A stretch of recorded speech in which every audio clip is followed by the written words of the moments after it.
তানজিউল মুলকা মিম্মান তাশা ওয়া তুইজ্জু মান তাশাউ ওয়া তুযিল্লু মান তাশা বিয়াদিকাল খায়র ইন্নাকা আলা কুল্লি শাইইন কাদির। সূরা আলে ইমরান আয়াত নাম্বার 26। আমার আল্লাহ রাব্বুল আলামিন জানিয়ে দিলেন রাজত্ব দেওয়ার মালিক আমি আল্লাহ। তাহলে ক্ষমতার চেয়ার দেওয়ার মালিক কে? আল্লাহ। ভালো করে বুঝবেন, ক্ষমতা পাইলেই যে লোকটাকে সম্মান দেওয়া হলো এইটা না। ক্ষমতার সম্মান দুটো ভিন্ন জিনিস। এই পৃথিবীর জমিনে অনেক মানুষকে আল্লাহ ক্ষমতার চেয়ারে বসাইয়াও লাঞ্ছিত করেছেন। ক্ষমতার চেয়ারে বসে যারা দাম্ভিকতা অহংকার করে, এমনও ক্ষমতাধর পৃথিবীর জমিনে এসেছিল ক্ষমতার চেয়ার থেকে বাড়াবাড়ি করে কারণ আল্লাহ জুতার বাড়ি খাওয়ায় দুনিয়ার থেকে বিদায় করছে। কথা বলেন না কেন? শ্রীলঙ্কার দিকে তাকায় দেখলেন না, জনগণের প্রতি জুলুম করার কারণে ওই দেশের জনগণ নেতাকে বাগি পাইয়া কাপড় খুলে ক্ষমতার চেয়ার থেকে নামাইছে।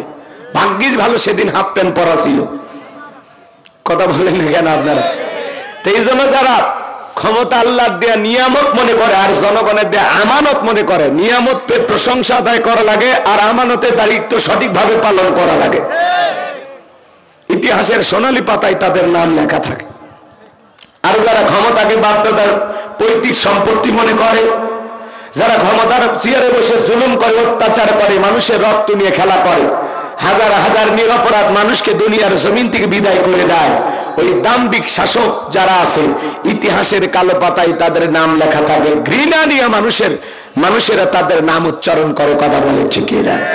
এই জন্য ক্ষমতার সম্মান দুটা ভিন্ন জিনিস। যারা ক্ষমতায় বসে ন্যায় বিচার কায়েম করে, আদল ইনসাফ প্রতিষ্ঠিত করে, মানুষের অধিকার প্রতিষ্ঠিত করে, মানবতার কল্যাণে ইসলামের কল্যাণে কাজ করে, ইতিহাসের সোনালী পাতায় তাদের নাম লেখা থাকে। কথা বলে ঠিক না? সম্মানিত ভাইয়েরা আমার, তাহলে বলেন তোমার যেন ক্ষমতার চেয়ারে বসানোর মালিক কে? আরেকটু জোরে বলেন কে? ক্ষমতার চেয়ার থেকে নামানোর মালিক কে? ওয়াতুইজ্জু মান তাশা ওয়া তুযিল্লু মান তাশা, সম্মান দেওয়ার মালিক কে? লাঞ্ছিত করার মালিক কে? বিয়াদিকাল খায়র, সকল কল্যাণের চাবিকাঠি কার হাতে? ইন্নাকা আলা কুল্লি শাইইন কাদির।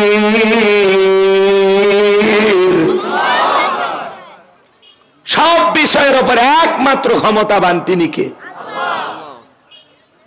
তাহলে ভালো করে বুঝলেন, ক্ষমতা দেওয়ার মালিক আল্লাহ, কেড়ে নেওয়ার মালিকও। আচ্ছা বসেন বসেন বসেন। কে বলছে আপনার? কে বলছে? পরিচালনা করতেছেন তো আগে আগে আমাকে বললেন না। কে বলছে?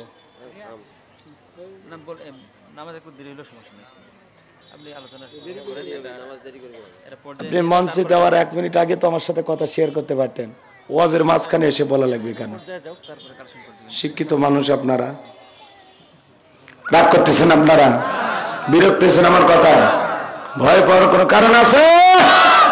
টেনশন নাই, চলেন ভালো করে বোঝার চেষ্টা করবেন। বাজানগো আমার, এই পৃথিবীর জমিনে যত মানুষ ক্ষমতার চেয়ারে বসে সব মানুষকে আল্লাহ তাআলা ক্ষমতা দান করেন। কাউকে 5 বছর, কাউকে 10 বছর, কাউকে 20 বছর। ক্ষমতা ওদের চিরস্থায়ী না, ওদের পতন আছে। কথা বলেন ঠিক কিনা? পৃথিবীর সব ক্ষমতায় একমাত্র টিকে থাকার মালিক তিনি কে? কিন্তু পৃথিবীতে যাদেরকে আল্লাহ ক্ষণিকের জন্য ক্ষমতা দেয় এরা 2-4 বছর টিকে থাকতে পারবে, 100 বছর টিকে থাকতে পারে, এদের পতন নিশ্চিত। কথা বলেন ঠিক কিনা? আমি যে কথা আপনাদের উদ্দেশ্যে বলতে চাচ্ছিলাম, এই পুরো পৃথিবীর ক্ষমতা আল্লাহ পাক 4 জন মানুষকে দিয়েছিলেন। পুরো পৃথিবীর ক্ষমতা জোরে বলেন কয়জন? আর একটু জোরে বলেন কয়জন? 4 জন মানুষকে আল্লাহ পুরো পৃথিবীর ক্ষমতা দিয়েছিলেন। ভাই, পুরো পৃথিবীর ক্ষমতা তো দূরের কথা, ছোটখাটো পাতি নেতার গরম এলাকায় থাকা যায় না। কামারে জিনিস আছে না নাই? বিশ্বনবীর জামানায় এরকম একজন পাতি নেতা ছিল, এর নাম ছিল মহাবীর আমর। নবী আমার হিজরত করে মদিনায় চলে গেছেন মক্কার কাফেরদেরকে নিয়ে। আমার নবীর কোনো মাথা ব্যথা নাই, কিন্তু এই মক্কার মহাবীর আমর প্রতিমার সামনে দাঁড়ায়া শপথ গ্রহণ করে বলতেছে, যতক্ষণ আব্দুল্লাহর বেটা মুহাম্মদ সাল্লাল্লাহু আলাইহি সাল্লামের দেহ থেকে কাল্লা না ফেলাইতে পারবো, ততক্ষণ পর্যন্ত আমি এক ফোঁটা পানিও পান করব না। চিৎকার মেরে বলুন নাউজুবিল্লাহ। আমার নবীকে ওর পাকা ধারে বই দিয়েছে, ওর বাড়িতে চুরি করতে গেছে। আমার নবীর কি কোনো অপরাধ আছে? নবী কালেমার দাওয়াত ইসলামের প্রচার প্রসার করে, এটাই কাফের বেঈমানদের সহ্য হতো না। ওরা বলে আমরা 33 কোটি দেবতা মানি, তাই কত সমস্যা, আর এক আল্লাহকে মানলে কি সব সমস্যার সমাধান, এটা ওরা বিশ্বাস করতো না। প্রতিমার সামনে দাঁড়ায়া নবীজির মাথা নেওয়ার ঘোষণা করে যখন মদিনার পথে রওনা করলেন, আল্লাহ তাআলা বিশ্ব নবীর কানে খবর পৌঁছায় দিলেন, নবী গো, মক্কার মহাবীর আমর আপনার মাথা নেওয়ার ঘোষণা করে রওনা করেছেন। নবী আমার টেনশনে পড়ে গেলেন। সাহাবা ইকরামদেরকে ডেকে বলেন, আমার সাহাবীরা, মক্কার মহাবীর আমর আমার মাথা নেওয়ার জন্য রওনা করেছে, তোমরাই বলো কি করা যায়। হযরত ওসমান রাদিয়াল্লাহু তাআলা আনহু নরম মানুষ, ডেকে বলেন, পয়গম্বর আপনি আল্লাহর এত বড় নবী, আপনি যদি দোয়া করেন অবশ্যই আল্লাহ আপনার দোয়া কবুল করবে। আপনি শুধু বলে দেন আল্লাহ ওই আমর আমার চেহারা দেখার আগে ওর হাত পা আপনি প্যারালাইজ করে দেন। আল্লাহর পয়গম্বর মুহাম্মদ রাসূলুল্লাহ সাল্লাল্লাহু আলাইহি সাল্লাম ওসমানের কথা শুনে হাত তুলে দোয়া করলেন, আল্লাহ ওই মক্কার মহাবীর আমর মাথা নেওয়ার আগে ওরা হাত পা এতটুকু শুধু বলেছেন, আল্লাহ আর করিস না দেরি, আমার বন্ধুরে জানায় দে তাড়াতাড়ি। আমি আল্লাহ শুধু দুই হাত দোয়া করার জন্য দেই নাই, মাঝে মাঝে জালিম আর বেঈমানদেরকে সাইজ করার জন্য, সোজা পথে চালানোর জন্য দুই হাতে লাঠিও তুলে নেওয়া লাগবে। বলেন আল্লাহু আকবার। আমরা অনেকে দোয়া করি আর দড়ি পাকাই, এরকম আছে না? নাই। অনেকে মোনাজাত করার পেশার মাপে কথা বলেন ভাই, অনেকে চুপচাপ এরকম হাত ধরে থাকে, অনেকে আবার দোয়াই করে না, চুপ থেকে থাকে। হুজুর যখন বলে আমিন তখন বলে আমিন, আর বলে হুজুর সেই মোনাজাত হয়েছে, ও কিন্তু দোয়াই ধরেনি। এরকম সালাক মুসলমান সমাজে আছে না নাই? আমার ভাইয়েরা, জিবরাইল এসে বলে নবী দোয়া কবুল হবে না, আপনি হাত নামান। নবী আমার টেনশনে পড়ে গেলেন, বলেন তো বাজান সব জায়গায় কি দোয়া দিয়ে কাজ হয়? আপনাদের গ্রামের নাম মুরাদপুর, উদাহরণ দিতেছি কথা বোঝানোর জন্য, ভুল বুঝবেন না। মনে করেন এই গ্রামে প্রতিদিন চুরি হয়, গরু ছাগল চুরি হয়, টাকা পয়সা চুরি হয়, এমনকি সুন্দরী বউটা পর্যন্ত চুরি হয়। চোরের অত্যাচারে এলাকায় থাকা যায় না। এইবার একজন 10 কেজি জিলাপি দিনাজপুর শহর থেকে নিয়ে আসা ইমাম সাহেবের হাতে দিয়ে বলে, হুজুর একটু দোয়া করেন চোরের হাত থেকে যেন আল্লাহ গ্রামবাসীকে হেফাজত করে।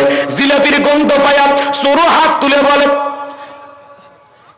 ইমাম সাহেব যখন হাত তুলে বলতেছে আল্লাহ চোরের হাত থেকে গ্রামকে হেফাজত করো, চোর জিলাপি খাবার আসে হাত তুলে বলে আমিন আমিন আমিন। কথা কি বলছেন না? ওই জায়গায় ইমাম সাহেব যদি দোয়া না করে বলতো, এ মুরাদপুরের যুবকেরা, তোমরা যদি তোমাদের ধন সম্পদ টাকা পয়সা জায়গা জমি ঘর বাড়ি হেফাজত করতে চাও,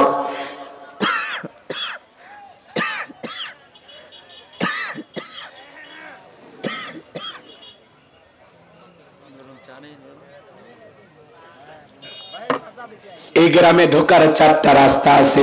এই 4 রাস্তার মোড়ে মোড়ে মাগরিব থেকে ফজর পর্যন্ত বাংলার লাঠি নিয়ে দাঁড়ায় থাকবা।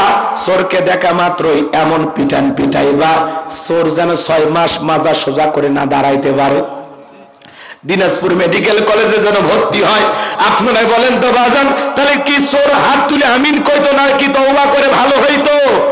তাহলে চুরি বন্ধ করতে হলে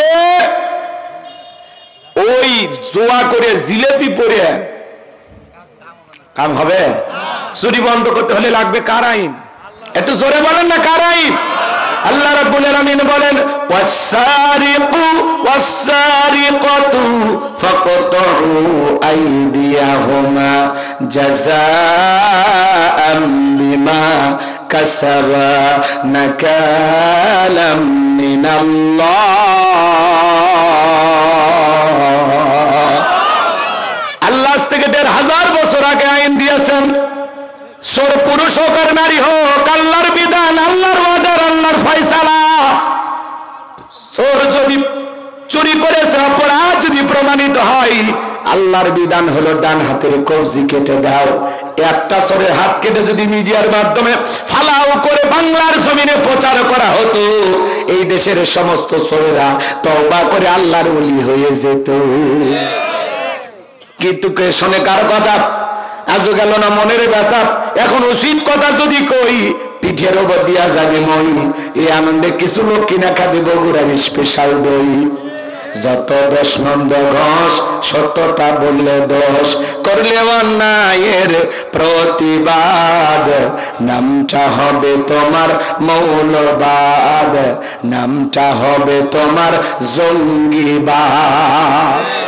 ১,৫০০ বছর আগে আল্লাহ তাআলা আইন দিয়েছেন যে এই জমিনে চুরি বন্ধ করতে হলে চোরের হাত কেটে দেওয়া লাগবে। কিন্তু আল্লাহর আইন আমাদের পছন্দ হয় না। লন্ডন আমেরিকার আইন দিয়ে আমরা বিচার করি, এই জন্য সমাজে শান্তি আসে না। মনে রাখবেন, এই জমিনে শান্তি প্রতিষ্ঠিত হবে সেই দিন আল্লাহর বিধান দিয়া এই জমিন চলবে সেই দিন। কথা বলেন। মানুষের তৈরি করা আইন দিয়া এই পৃথিবীর মানচিত্রে 1 ইঞ্চি মাটি তো আপনারা শান্তি প্রতিষ্ঠিত করতে পারবেন না। কিন্তু কে শোনে কার কথা? হাত কাটার আইনের কথা শুনলে নেতা বলে না এগুলো ব্যাকডেট, ওই কথা বলে তাল বাহানায় পার হয়ে যায়। আসলে নেতা তো বোঝে হাত কাটার আইন পাশ করলে আমার দাগে কাটা যাবে, কারণ দুর্নীতি তো আর কম করে না। কথা বলেন না কেন? সরিষাই ভূত। কথা বলে ঠিক কি না? এক এমপি মন্ত্রী 11 লক্ষ কোটি টাকা দুর্নীতি করে বিদেশে পাচার করেছে। 5-10 কোটি টাকা দামের গাড়ি গ্যারেজে পড়ে আছে। এমপি মন্ত্রী নাই, সব ভাগ্যে গেছে। আছে আছে। মন্ত্রীরা সব কোথায় গেল? এমপিরা সব কোথায় গেল? কোথায় কাদের কাকা? ওদের সারা দেশটা এখন লাগে ফাঁকা ফাঁকা। পালাবো না, পালাবো না, পালাবো না, যাই না তাদের দেখা। ওদের সারা দেশটা এখন লাগে ফাঁকা ফাঁকা। আইন মন্ত্রী আটকে গেল আইনেরই ফাঁকে, দাড়ি সারা দরবেশটারে ভণ্ড ভণ্ড লাগে। শুনেছি ভাই কত নেতা নেত্রী খাইতেছে ভাই ডান্ডা, বিচারপতি কালামানিকের ফাটিয়েছে নাকি আন্ডা। এটা আমার খবর না, মিডিয়ার খবর। এই বিচারপতি শামসুদ্দিন মানিক আল্লামা সাইদি হুজুরকে মৃত্যুদণ্ডের রায় দিয়েছিল। এই বিচারপতি মানিক বিচারকের নামে বিগত সরকারের 5 চাটা গোলাম ছিল।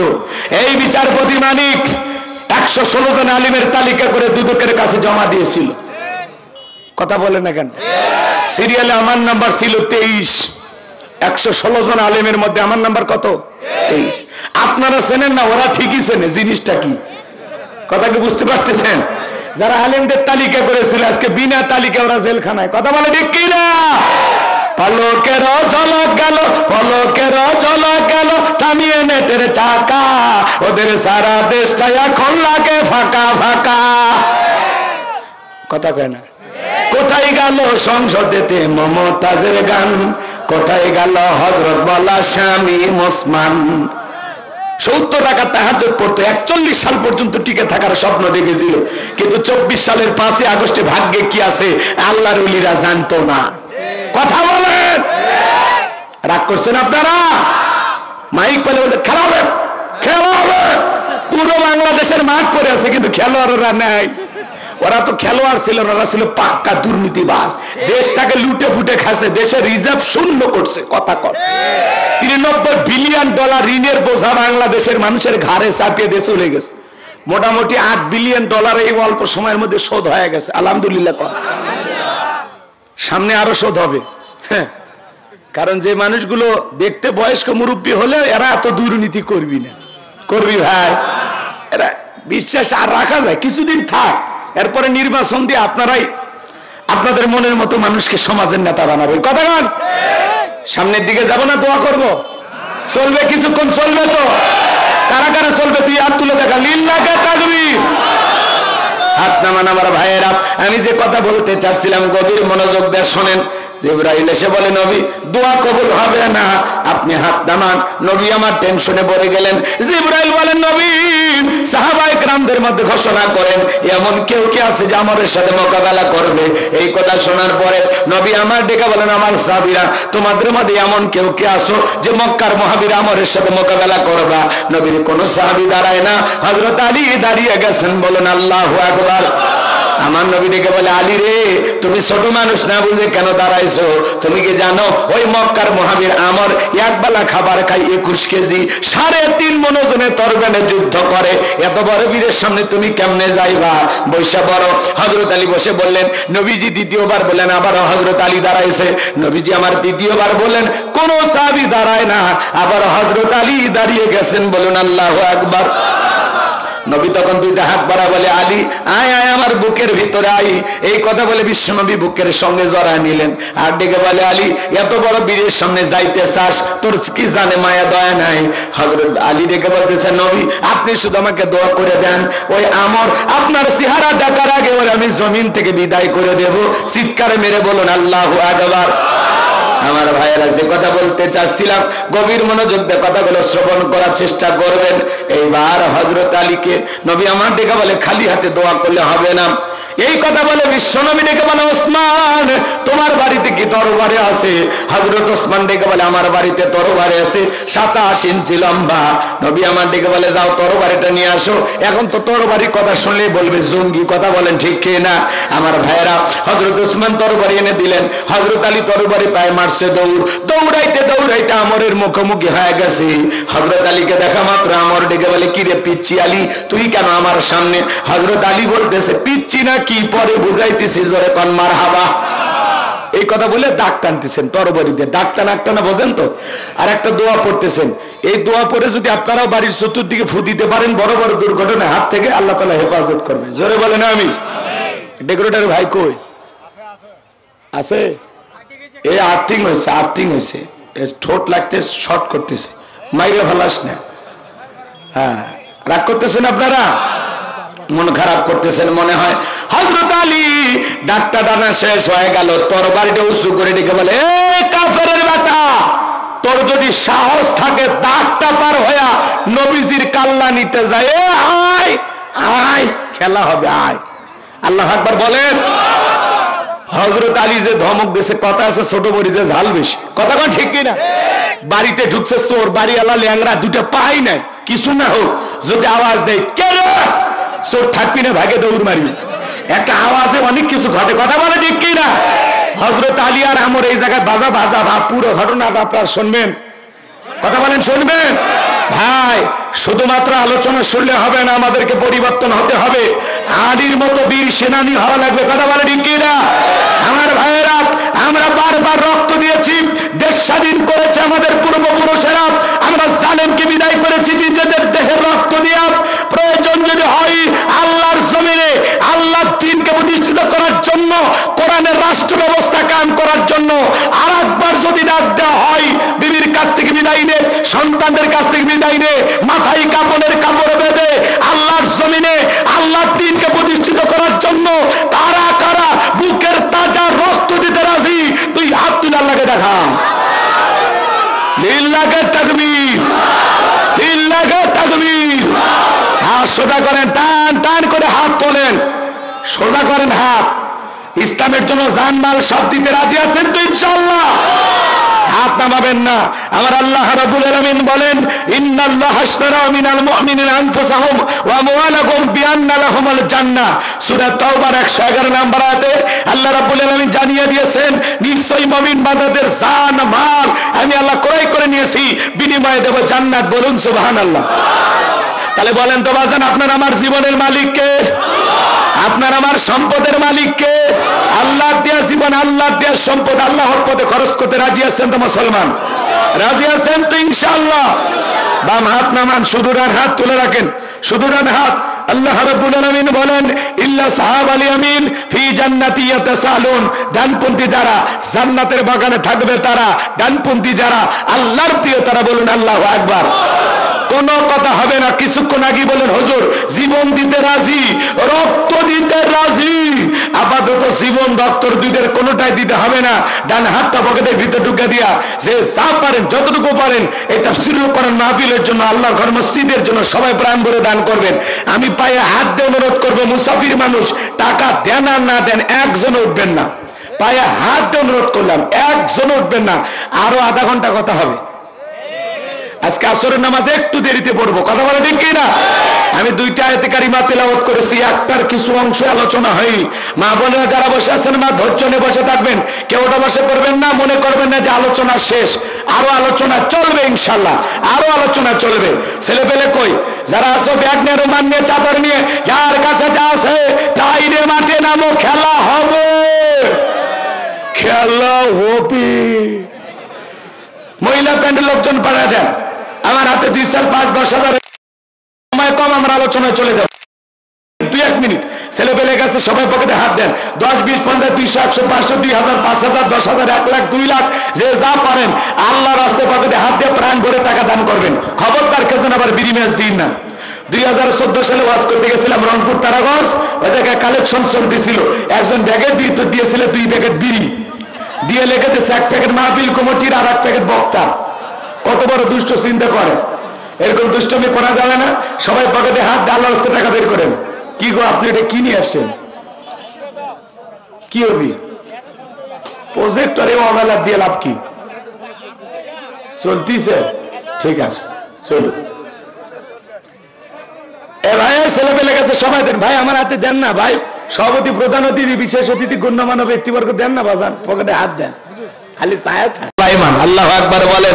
নবী সুলাইমান আলাইহিস সালামকে আল্লাহ পাক পুরো পৃথিবীর রাজত্ব বাদশাহী দান করেছিলেন। পিপিলিকার ভাষা পর্যন্ত বুঝতেন, পশু পাখি যা আছে সবকিছুর ভাষা বুঝতেন। জোরে বলেন সুবহানাল্লাহ।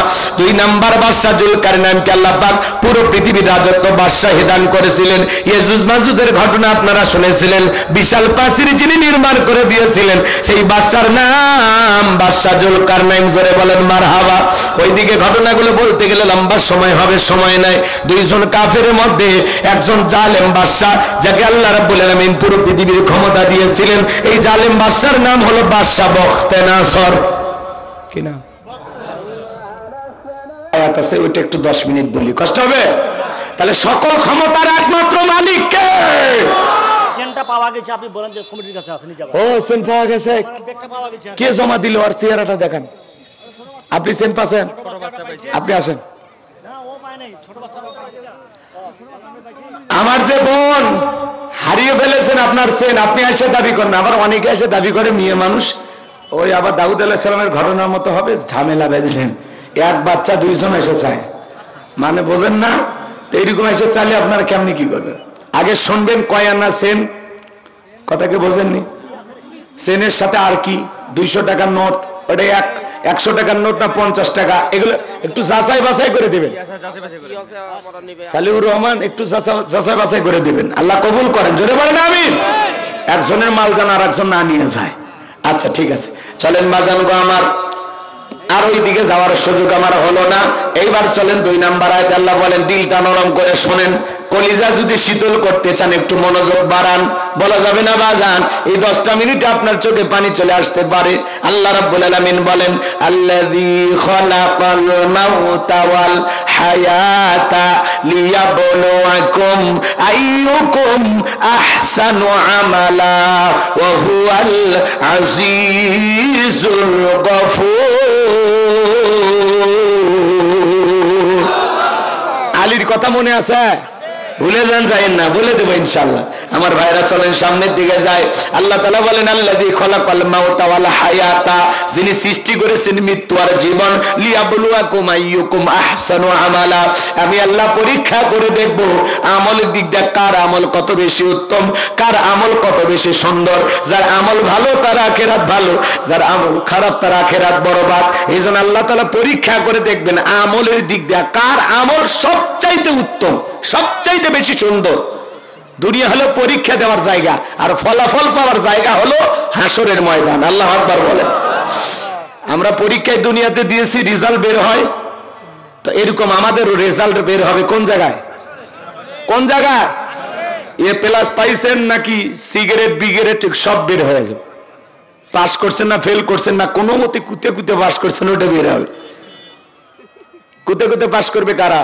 যারা কিয়ামতের ময়দানে হঠাৎ করে আল্লাহ তাআলা বলবেন তোমার কয়েকটা নেকি শর্ট আছে, যাও আত্মীয় স্বজন কেউ থাকলে নিয়ে আসো।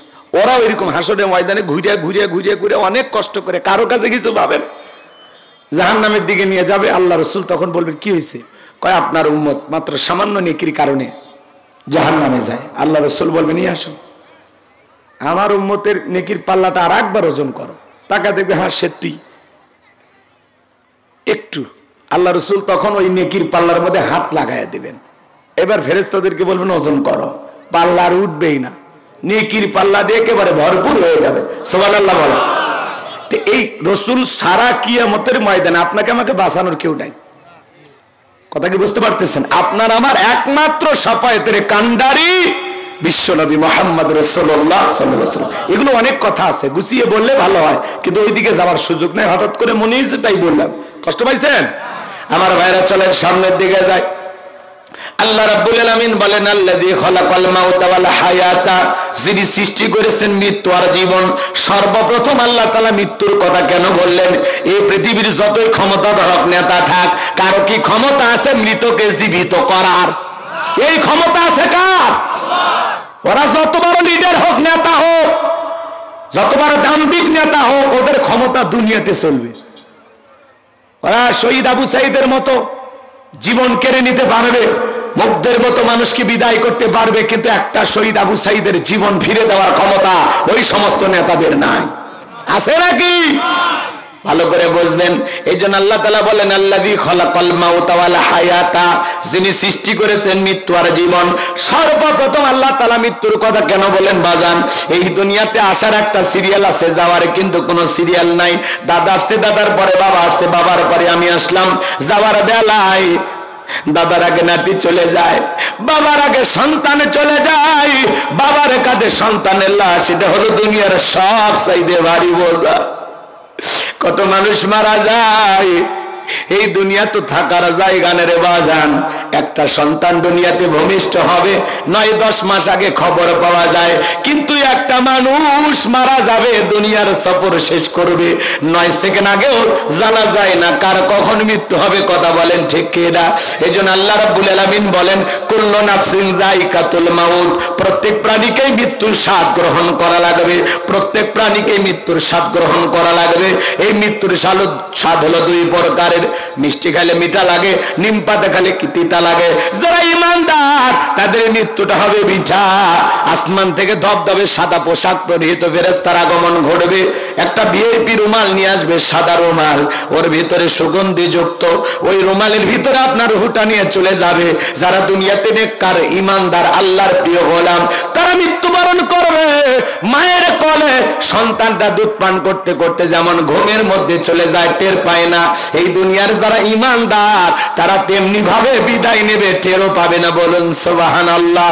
কিন্তু যারা নাফরমান গুনাহগার আল্লাহর অবাধ্য গোলাম, কুটকুটি কালো পোশাক পরিহিত ফেরেশতারা আসবে দুর্গন্ধযুক্ত।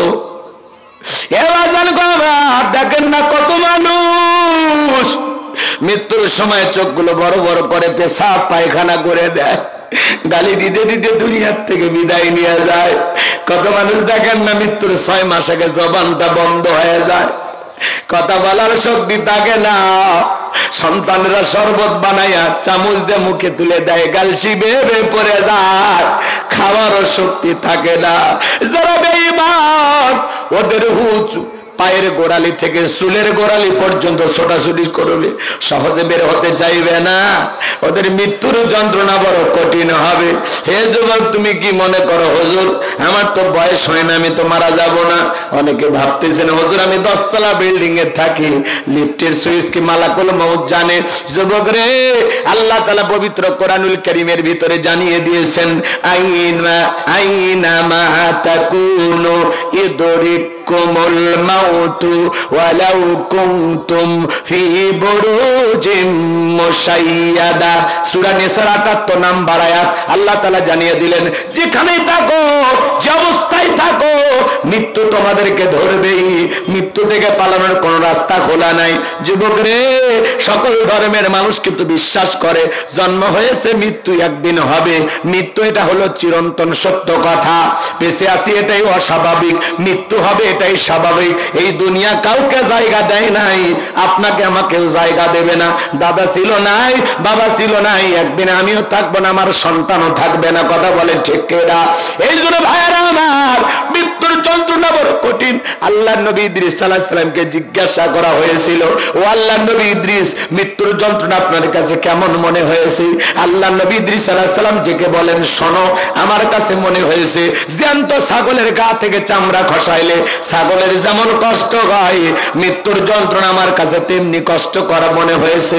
একজন নবীর কাছে যদি মৃত্যুর যন্ত্রণা এমন কষ্টকর মনে হয়, আপনার আমার মৃত্যুর যন্ত্রণা কত ভয়ঙ্কর হতে পারে। আপনার আমার প্রিয় নবী ইন্তেকালের সময়, আপনার আমার নবী অসুস্থ, হযরতে ফাতেমা অজরে চোখের পানি ছেড়ে দিয়া কান্না করেন। আমার নবী ডেকে বলে, মা ফাতেমা, তোর চোখের পানি আমি নবী সইতে পারি না মা। এ মা ফাতেমা, আয় আয়, তোর কানটা আমার মুখের কাছে লাগায় দে। হযরতে ফাতেমা মুখের কাছে কানটা লাগায় দিলেন। নবীজি ফিসফিস করে কি যেন বললেন। হযরতে ফাতেমা রাদিয়াল্লাহু তাআলা আনহার কান্না বন্ধ হয়ে গেল। আম্মা জান আয়েশা জিজ্ঞাসা করেন, ও আমার মেয়ে ফাতেমা, তোমার আব্বা জান কি এমন বলেছে মা, যার কারণে তোমার কান্নাটা বন্ধ হয়ে গেল? হযরতে ফাতেমা ডেকে বলেন, মা, আমার বাবা বলেছে বাবার ইন্তেকালের পরে সর্বপ্রথম বাবার সাথে আমার সাক্ষাৎ হবে। আমি বুঝতে পেরেছি মা, বাবার ইন্তেকালের পরে বেশি দিন দুনিয়ার জমিনে থাকা লাগবে না। নবীর ইন্তেকালের পরে মাত্র 5-6 মাস হযরতে ফাতেমা জীবিত ছিল। আমার ভাইয়েরা, লম্বা হবে, আমি লম্বা করব না, অনেক কথা আছে, ওই দিকে যাওয়ার সুযোগ নাই।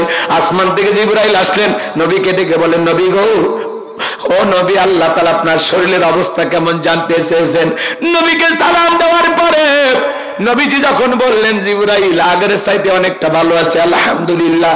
কিছুক্ষণ পরে আবারও জিবরাইল চলে আসলেন, দরজায় নক করে ডেকে বলে, নবী, ও নবী, আজকে আসমান থেকে আমি আকাশি নাই, আমার সাথে আর একজন ফেরেশতা এসেছেন, যার নাম হলো মালাকুল মউত, যার নাম আজরাইল।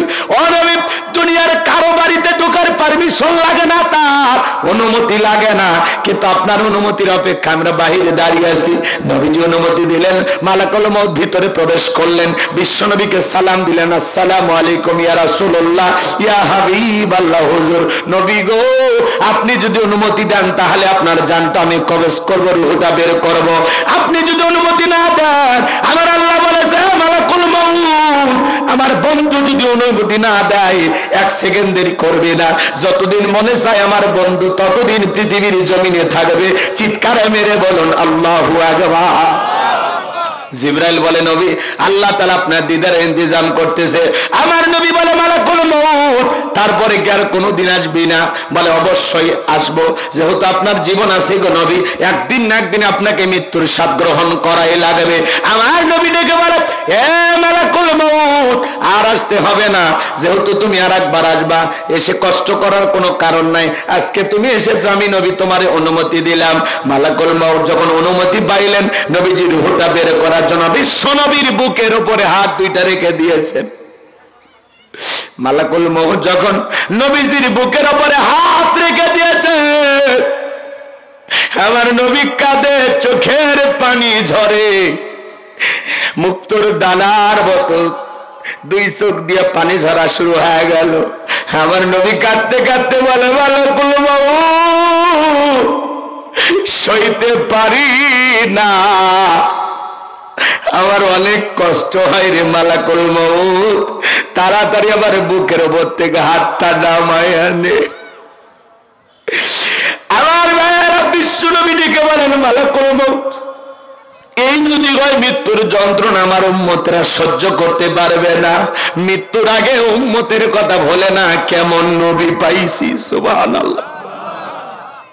মালাকুল মউত দেখে বলেন, নবী বিশ্বাস করেন, আমার আল্লাহ আমাকে বারবার বলেছেন, এই মালাকুল মউত, জীবনে কোনোদিন আমি তোরে কিছুই বলি নাই, আজকে এমন একজন মানুষের রূহটা নিতে যাবি, যেই মানুষটাকে আমি আল্লাহ বড় বেশি ভালোবাসি।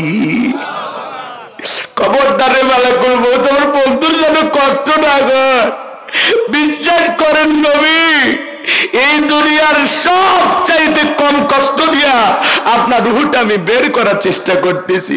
আমার নবী বলে মালাকুল মউত, এই যদি হয় দুনিয়ার সব চাইতে কম কষ্ট আমার উম্মতেরা সহ্য করতে পারবে না। কথা দে মালাকুল মউত, আমার উম্মতকে কষ্ট দিবি না। মালাকুল মউত ডেকে বলে নবী, যারা আপনার রেখে যাওয়া আদর্শ মোতাবেক চলবে, আল্লাহর বিধান মোতাবেক চলবে, কথা দিলাম গো নবী, তাদের রূহটা বের করার সময় আমি ইহসান করব, দয়া করব। আমার ভাইয়েরা, যে কথা বলতে যাচ্ছিলাম বাজানে গভীর মনোযোগ দিয়ে কথাগুলো চলে যান। দ্বিতীয়বার যখন বিশ্ব নবীর বুকের উপর হাত রেখে দিয়েছেন রূহটা বের করার জন্য, আমার নবী আবার কাঁদে আর দেখে বলে মালাকুল মউত, আজরাইল রে, আমি নবী সইতে পারি না, হাতটা নামায় আনে। দ্বিতীয়বার যখন হাত নামাইলেন আমার নবী বলে মালাকুল মউত, আমার কাছে মনে হয় উহুদ পাহাড় আমার বুকের উপরে চেপে ধরা হয়েছে। নবীর কাছে যদি মৃত্যুর যন্ত্রণা এমন কঠিন কষ্টকর মনে হয়, আপনার আমার মৃত্যুর যন্ত্রণা কতটা ভয়ঙ্কর হতে পারে, কতটা কঠিন হতে পারে একটু কি কল্পনা করা যায়? কথা বলেন না কেন? তৃতীয়বার যখন হাতটা রেখে দিয়েছেন, নবীজির রূহটা বের হয়ে যাচ্ছে, ওই সময় নবীজি কয়েকটি কথা বললেন, তার মধ্যে একটি বললেন, আমার উম্মতেরা আসসালাত আসসালাত আসসালাত, নামাজ ছাইরো না, ও আমার উম্মতেরা নামাজ ছাইরো না। নবীজির রূহটা বের হয়ে যাচ্ছে, ওই সময় উম্মতকে স্মরণ করে আমার নবী বললেন আসসালাত আসসালাত, আমার উম্মতেরা নামাজ নামাজ নামাজ নামাজ ছাইরো না। নবীজির জীবনের শেষ কথাটা কি আমরা আমল করতে পারবো? আজকের মাহফিল থেকে কারা কারা 5 ওয়াক্ত সালাত আদায় করবেন, 2 হাত তুলে আল্লাহকে দেখান। আল্লাহ আমাদের সবাইকে 5 ওয়াক্ত নামাজি বানায় দেন। জোরে বলেন আমিন, আরেকটু জোরে বলেন আমিন, আরো একবার বলেন আমিন। আমার ভাইয়েরা, দুনিয়া ক্ষণিকের, আল্লাহর ফরজ বিধান সালাত আমাদেরকে আদায় করতে হবে, কিন্তু এই সমাজে কিছু গোমরাহী মানুষ বের হয়েছে যারা মানুষকে ধোঁকা দিয়া নামাজ থেকে দূরে রাখতেছে। কথা বলে ঠিক কিনা? বিশেষ করে অনেক জায়গায় দেখবেন কিছু ভণ্ড পীরের আবির্ভাব ঘটে, এরা মাজার বানায়া ডুগি তবলা বাজাইয়া মানুষদেরকে কি যেন আশিকে রাসূলের কথা বইলা কাছে টানে, আবার দেখবেন মোমবাতি জ্বালায় রং বেরঙ্গের গান গায়ের, কয় পানির ভিতর জ্বললে বাতি ঝড় বাতাসে নেবে না, অমুক বাবার মুরিদ হইলে নামাজ রোজা লাগে না। যে পীর সাহেব বলবে আমার মুরিদ হইলে নামাজ রোজা লাগবে না, এটা পীর না টাটকা শয়তান? জোরে বলেন ভাই। এই পৃথিবীর এমন কোন নবী রাসূল নাই যে নবী রাসূল সালাত আদায় করেনি। তাহলে নবীদের যদি নামাজ পড়া লাগে, আপনার পীর কি নবীদের চাইতে বড়? এক কথা কন নাকি আপনারা? এমনও ভণ্ড পীর আছে পেশাব করে পানি নেয় না। কথা কন নাকি? যে শীত পড়ছে এক পীর সাহেব পেশাব করে পানি নেয় না। মুরিদ জিজ্ঞাসা করছে, বাবা পানি নিলেন না, ব্যাপারটা কি? তখন চুপ চুপ, তুমি কি ভুলে গেছো নবীর নাতি হোসাইন ফুরাত নদীর পানি পায়নি? নবীর পরিবার তারা পানি না পেয়ে শাহাদত বরণ করেছে, যেই পানি নবীর পরিবার পায়নি সেই পানি আমি এই জায়গায় ঠেকাতে পারবো না। ওই যে ঠান্ডা ঠেলায় ঠেকায় না, সেটা আর কয় না। মুরিদকে বুঝার লাগবে কি দিয়ে? ভণ্ডামি বুদ্ধি ওর মাথায় আছে। কথা কন ঠিক না? এই ভণ্ডদের কাছে যাবে না। ওরা বলে আলিফ লাম মিম, এগুলোর অর্থ পৃথিবীর কেউ জানে না, আমরা জানি। বলে গায়েবের এলেম আছে, আল্লাহ সারা দুনিয়ার কেউ গায়েব জানে না। যারা বলবে আমি গায়েব জানি, ওরা একটা অন্ধকার রুমের ভিতরে নিয়ে যাবেন, আচ্ছা তারা পিটাবেন আর বলবেন এটা গায়েবী মার। কারো কাছে বলবি না, বলে ধ্বংস হয়ে যাবে। কথা বলে ঠিক কিনা ভাই? পীর মুরিদি ভালো, আল্লাহওয়ালাদের সফর সঙ্গী হবেন, আল্লাহওয়ালাদের সহবতে যাবেন। আল্লাহ বলেন ওয়াকুনু মা সাদিকিন, তোমরা সত্যবাদীদের সঙ্গী হও। পীর ছিল শাহজালাল, খানকাই বীর, রাজপথে বীর, নারাই তাকবীর হুঙ্কার দিয়েছে, গৌর গোবিন্দ পালাইতে বাধ্য হয়েছে। কথা বলে না কেন? পীর ছিল শাহজালাল, শাহপরান, শাহ মাকদুম, বাইজিদ বোস্তামি, আব্দুল কাদের জিলানী, বড় বড় আল্লাহওয়ালারা ছিল যারা এই দেশের মানুষদেরকে ধরে ধরে ইসলাম শিখাইছে। কথা বলে না কেন? আর এখন পীরের কাছে গেলে ইসলাম না, বিড়ি খাওয়ায় মুরিদদাই নাম দিয়েছে বিড়ি বাবা। ল্যাংটা হয় আছে ওটা নাকি ল্যাংটা বাবা, শিকল পরে আছে ওটা শিকল বাবা, কয়েকটা তসবির দানা পরে আছে লাল কালো পাপড় দিয়ে ওটা বলে লালু বাবা। তো এই যে হলো সমাজের হালচাল, তো এইগুলো ভণ্ডামি করা যাবে না। কথা কি বোঝা গেল? রাগ করতেছেন আপনারা মনে হয় না? আবার পীরের পায়ে যা সেজদা দেয়, পীরের পায়ে সেজদা দেওয়া শিরিক, নেতার পায়ে সেজদা দেওয়া শিরিক, মাজারে সেজদা দেওয়া শিরিক। নারী পুরুষ একত্রে হইয়া জিকির করে ডুগি তবলা বাজায়। কথা বলেন না কেন আপনারা?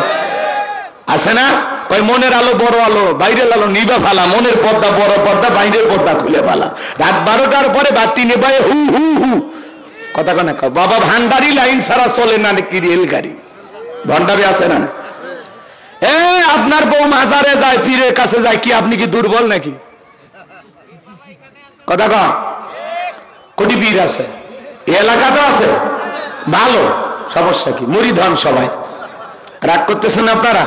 আমি আপনার এলাকার কথা বলতেছি না, সারা দেশের কথা বলতেছি। কথা বলে ঠিক কিনা? এলাকা আছে কিনা আমি জানি। রাগ করতেছেন আপনারা? যার বউ মাজারে যায়, আপনার বউ মাজারে যা ছেলে মেয়ে চাই, মানে মাজারে আমি নিজের চোখে দেখছি, ওই গম্বুজের উপরে তেল মালিশ করে ওই তেল আবার নিজের তল পেটে মাইকে বলতেছে, একটা বেটা দে রে বাবা, একটা বেটা দে, তুই না বেটা দিলে আব্বা বেটা দেবে কে? আপনি যে মাজারের পিসাবের কাছে ছেলে মেয়ে চাইতেছেন, ওই কি ছেলে মেয়ের কারখানা খুলে বসে আছে? চাইলেন একটা হাতে ধরায় দিল। কথা বলেন না কেন আপনারা? রাগ করবেন না, রাগ করবেন না। আলেমেরা যে কথাগুলো বলে একটু মন দিয়ে শুনবেন। আজকে এই দেশের মানুষ আলেমদেরকে কত মহাব্বত করেন, দেখলেন না? গতকালকে আমার ভাই যশোরে আলোচনা করেছেন, ডক্টর মিজানুর রহমান আজারি। 25 লাখ থেকে 30 লক্ষ মানুষ, আল্লাহু আকবার বলেন। যশোরের মানুষ সবাই হাই হাই করতেছে যে কোরআন শোনার জন্য এত মানুষ আছে, জীবনে প্রথম দেখলাম। আল্লাহু আকবার। সোশ্যাল মিডিয়া জুড়ে তার বন্দনা। যশোরে কোরআনের মাহফিলে জনসমুদ্রে পরিণত হয়েছে। আল্লাহু আকবার বলেন। এই জন্য আল্লামা সাইদি হুজুর বলেছেন, এই যে লক্ষ লক্ষ মানুষ কোরআন শোনার জন্য আসছে, এরা হলো মৌমাছি, এরা কোরআনের মধু আহরণ করার জন্য এসেছে। কথা বলে ঠিক? এরা কোরআন একটা মধু, আর এগুলো হলো মৌমাছি, এরা মধু নিতে আসছে। কথা বলেন ঠিক কিনা? ডক্টর মিজানুর রহমান আজারি ভাইয়ের মাহফিলে যারা কোরআন শোনার জন্য গেছে, তারা প্রত্যেকটা হলো মৌমাছি, তারা কোরআনের মধু আহরণ করার জন্য গিয়েছিল। কথা বলে ঠিক এরা। এই জন্য ভাইয়ের আমার, যেভাবে জনসমুদ্রে যশোরের মাহফিল ইতিহাস সৃষ্টি করেছে, আলেম ওলামাদেরকে মানুষ যেভাবে ভালোবাসা দেখানো শুরু করেছে, আমাদের বিশ্বাস আগামীর বাংলাদেশ ইসলামের বাংলাদেশ, আগামীর বাংলাদেশ আলেমদের বাংলাদেশ, নতুন বাংলাদেশ আমরা করব আলেমদের নেতৃত্বে। কথা বলে ডেকেরা। আল্লাহ এই জমিনকে কোরআন আর ইসলামের জন্য কবুল করুন। একটু জোরে বলুন আমিন। কষ্ট হয় নাকি আপনাদের? আমার ভাইয়েরা, আমরা স্বপ্ন দেখি, আমরা স্বপ্ন দেখি এই জমিন একদিন আল্লাহর বিধান প্রতিষ্ঠিত হবে। কথা বলে ঠিক কিনা? আলেমদেরকে যেভাবে মানুষ মহব্বত করে, ইসলামের এই গণজোয়ার, এই ইসলামের প্রতি মানুষের যে আকর্ষণ সৃষ্টি হয়েছে, এটা আর দমায় রাখা যাবে না, থামায় রাখা যাবে না। কথা বলে ঠিক কিনা? আমরা কোরআনের পাখি আল্লামা সাইদি হুজুরকে হারিয়েছি। আজকে সোশ্যাল মিডিয়াতে প্রত্যেকটা চ্যানেলে মিজানুর রহমান আজারি ভাই নিউজ দেখাইতেছে যে আজহারির মাহফিলে কয়েক লক্ষ মানুষ। মিডিয়াতে যে বক্তাদের তাফসিরুল কোরআন মাহফিল এবং কয় লাখ লোক হয়েছে, এটা যে মিডিয়াত প্রচার হচ্ছে, তাহলে কি দিন বদলাইছে না? দিন বদলাইছে না? আগে বাধা দেওয়া হতো, নাচ গান প্রচার করা হতো, এখন আলহামদুলিল্লাহ মিডিয়ার ভাইদেরকে আমরা ধন্যবাদ জানাই। সময় টেলিভিশন, বিভিন্ন চ্যানেলে, যমুনা টেলিভিশন, কালবেলা, বিভিন্ন জায়গায়, প্রত্যেকটা চ্যানেলে, আর টিভি, বিভিন্ন চ্যানেলে নিউজ প্রচার হয়েছে আলহামদুলিল্লাহ। তা আলেমদের প্রতি এই যে মহাব্বত ভালোবাসা আপনারা দেখাইতেছেন, এটা সামনেতেও দেখাবেন। আল্লাহ যেন মিডিয়ার ভাইদেরকে ইসলামের পক্ষে কাজ করা তৌফিক দান করেন। একটু জোরে বলেন আমিন। ভাইরা